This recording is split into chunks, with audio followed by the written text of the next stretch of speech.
Bueno, doy paso a mi PowerPoint y bueno, como has comentado, Raquel, pues en principio lo que vamos a hacer es comentar cada uno de los cinco ponentes, aportar nuestro granito para hacer algo conjunto sobre un aspecto muy importante, aún es poco conocido, empieza y para mí va a ser el factor clave que puede justificar muchísimas patologías y creo que merece la pena pues, ser un poquito pioneros en poder ampliar, desarrollar, en avanzar este fenómeno que es la inflamación celular. Por eso he querido llamarlo un desafío a la medicina del siglo XXI. ¿Vale? Entonces, en 15 minutitos intentaremos explicarlo. Todos sabéis lo que es la inflamación aguda. Es una respuesta de carácter protector cuyo único objetivo es liberar al organismo a una injuria, a un daño, ¿no? A un daño en los tejidos, a un daño en las células, ¿no? El mecanismo es perfectamente conocido, hay una implicación celular humoral perfectamente conocida y básicamente en términos evolutivos es un proceso perfectamente benéfico, es decir, necesitamos la inflamación, en este caso aguda, para poder resolver esta injuria, este daño que se nos está acometiendo al cuerpo. Podría ocurrir que haya una no resolución, es decir, que no se resuelva el problema, por tanto, aquí podría haber o una regeneración o una curación con una cicatriz, o si persiste la injuria, habría una progresión, una no resolución y, por tanto, entraríamos en un campo que es la inflamación crónica. Os podría poner el ejemplo, por ejemplo, de una tendinitis donde crónica, que no aguda, donde la persistencia de este daño en los tendones cursaría con una inflamación crónica y, por tanto, cursaría también con una afuncionalidad en este caso, pues, de los tendones que nos dan soporte. ¿Vale? Bien, por tanto, una cosa es la concepción clásica de la inflamación, es la respuesta clásica que se asocia con el calor, con la tríada, ¿no? Calor, dolor, rubor, hinchazón, y que finalmente también puede acontecer con la pérdida del órgano. Sin embargo, se enfrenta a un nuevo concepto totalmente que empezó, como os comentaré, en la década de los 90, que es la inflamación crónica de bajo grado. Es una entidad totalmente distinta, que está por debajo a diferencia de la clásica, está por debajo de la percepción el dolor, y la causa que inicia esta distopía, ¿no? Por llamarlo de algún modo, sería en un hackeo en las vías metabólicas que nos señalizan. Por tanto, este concepto de inflamación crónica de bajo grado va a ser el objeto pues de la explicación de hoy y de todo un curso que se va, como bien has comentado, Raquel, a realizar en breve. Fijaros cómo mientras hay una resolución cuando hay una inflamación, o debe de haber una solución que Marisa nos podrá comentar y se puede visualizar con los marcadores. Sin embargo, en la inflamación crónica, los marcadores típicos, como en la interleucina 6 o la proteína C reactiva, persisten a niveles inferiores a los agudos, ¿no? El fenómeno está perfectamente tipificado, hay una distinción en lo que es la inflamación aguda, con lo que es la crónica y lo que es de bajo grado. Las moléculas y las células en algunos casos comparten, pero el fenómeno está perfectamente delimitado en cada uno de los casos. Bueno, a principios de la década de los 90 se descubrió una forma de inflamación presente en muchas o en casi todas las enfermedades crónicas, ¿vale? Donde la edad y los marcadores genéticos no podían justificar el aumento de la mortalidad que tenían estas patologías. Por eso incluso la misma prestigiosa revista Time, en su portada en el año 2004, la llamó la inflamación celular el enemigo silencioso, ¿vale? A la inflamación crónica de bajo grado se le llama también inflamación celular, inflamación silenciosa, inflamación silente o también microinflamación. También se la conoce con el concepto de lipoinflamación, porque sabemos que la obesidad es un factor desencadenante muy importante con la misma. Aquí veis el ciclo vicioso como el aumento de la grasa, el aumento del adipocito que se engrosa y se inflama, por un mecanismo también perfectamente descrito, donde interviene la hormona leptina de la saciedad, incrementa el apetito, el incremento de apetito incrementa la inflamación celular y esto también el incremento de grasa. Es decir, nos metemos en un círculo vicioso muy complicado, donde por eso se le llama lipoinflamación, habida cuenta de que la obesidad es un actor muy importante en la génesis. Pero nos podríamos preguntar, oye, ¿la obesidad es condición, es el único factor que puede ocasionar esta inflamación crónica de bajo grado? ¿Es condición necesaria o es únicamente suficiente? Pues no es condición suficiente. Como veis aquí, por un lado hay factores inductores más allá que la obesidad. Es decir, como se ve aquí, la obesidad se podría conceptuar como un canario en un pozo de mina, ¿no?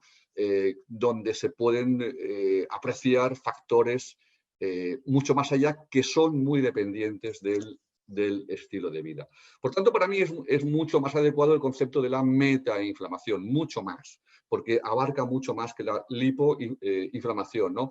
Hace referencia a una inflamación sistémica de bajo grado y no limitada solamente a la obesidad, sino asociada al estilo de vida o a otros inductores ambientales. Se podría contextualizar el término como una cascada metabólica que incluye estrés oxidativo, celular, resistencia a la insulina y todo lo que ello lleva aparejado. Por tanto, yo entiendo que el concepto de metainflamación, por abarcar mucho más que la obesidad, es un concepto pues, que se podría asociar más a lo que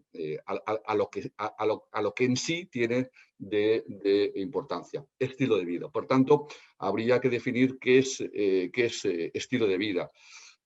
Si lo asociamos únicamente al modo de vida que elige una persona que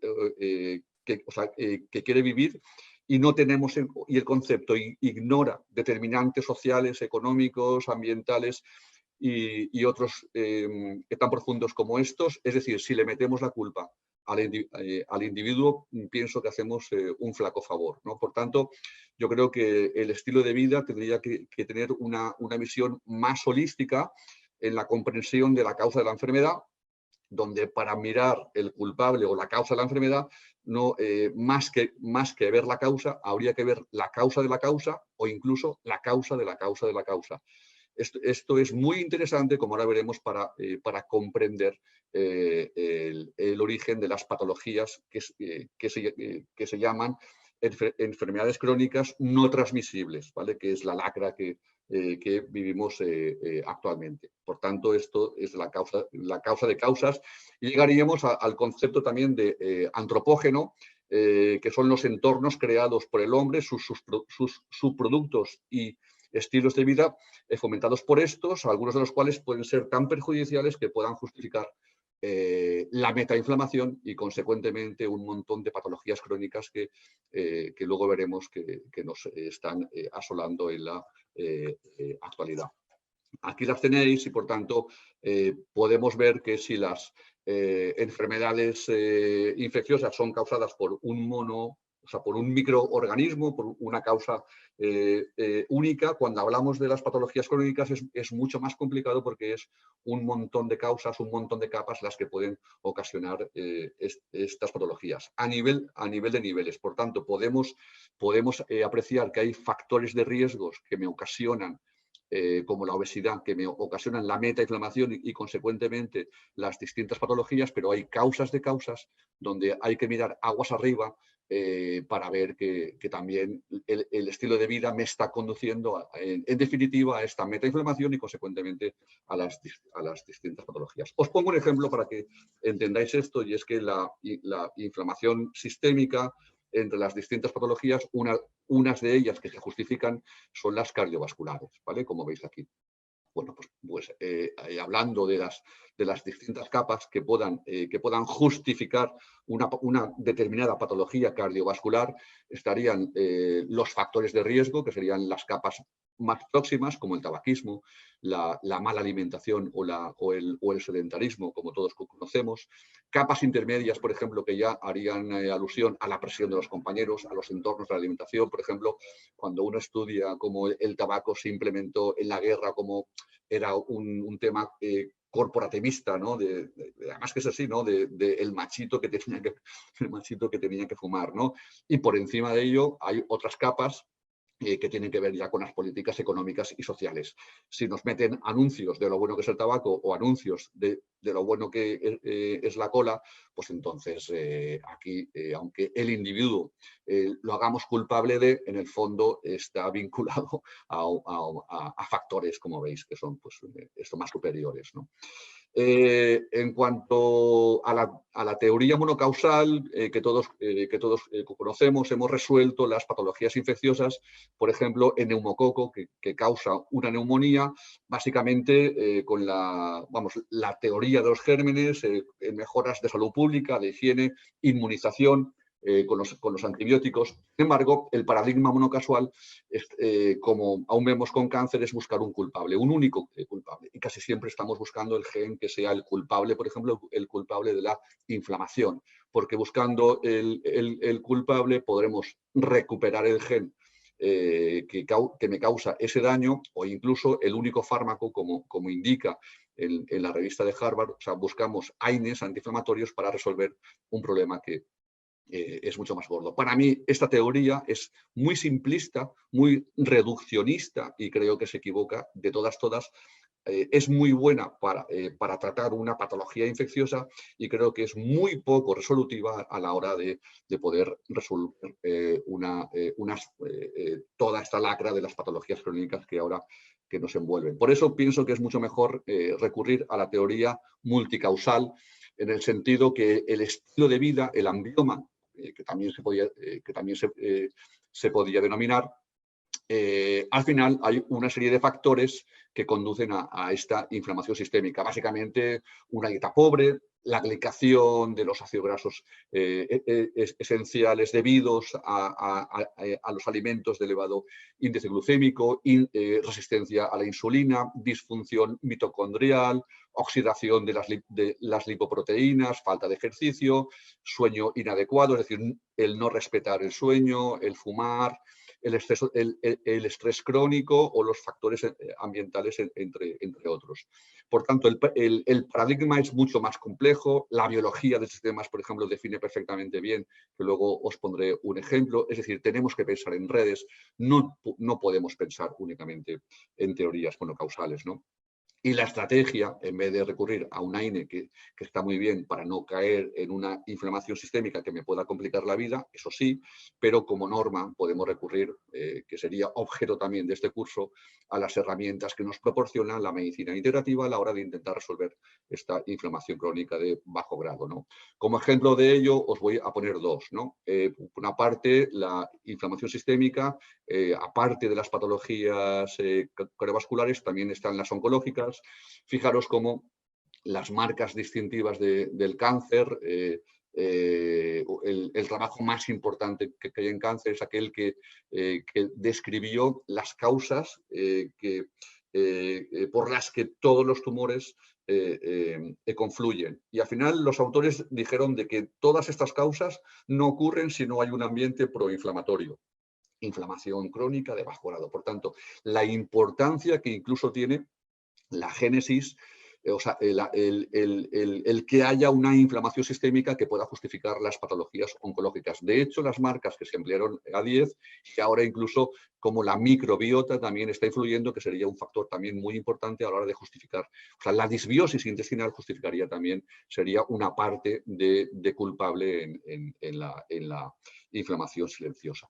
De hecho, tal es así que nosotros, yo tuve el honor de codirigir este manual de oncología integrativa, donde la palabra inflamación aparece en 117 ocasiones, es decir, que como la palabra inflamación en un concepto de oncología integrativa tiene una importancia brutal. Lo otro, y ya con esto concluyo, que también quería justificar por la época en la que estamos, es el COVID. Ya empiezan a haber estudios donde conexionan el COVID con la inflamación crónica de bajo grado. Fijaros, ¿no? Con respecto al gráfico que antes os comentaba, y arriba tendríamos el fenotipo, que en este caso pues, sería una enfermedad causada por el virus. Pueden acontecer causas genéticas, como siempre, estamos buscando que la clave que esté en el gen, ¿no? En este caso pues, hubo un estudio por un grupo de españoles donde la clave está en la herencia genética de los neandertales o el mismo grupo sanguíneo, que nos puede decir la causa monounitaria, que me puede decir qué personas van a tener un peor pronóstico.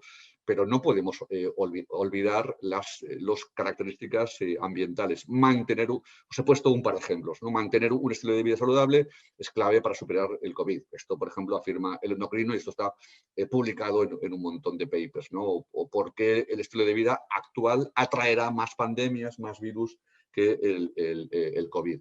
Bueno, a nivel epigenético ya están buscando también marcadores epigenéticos que puedan justificar el peor pronóstico en COVID.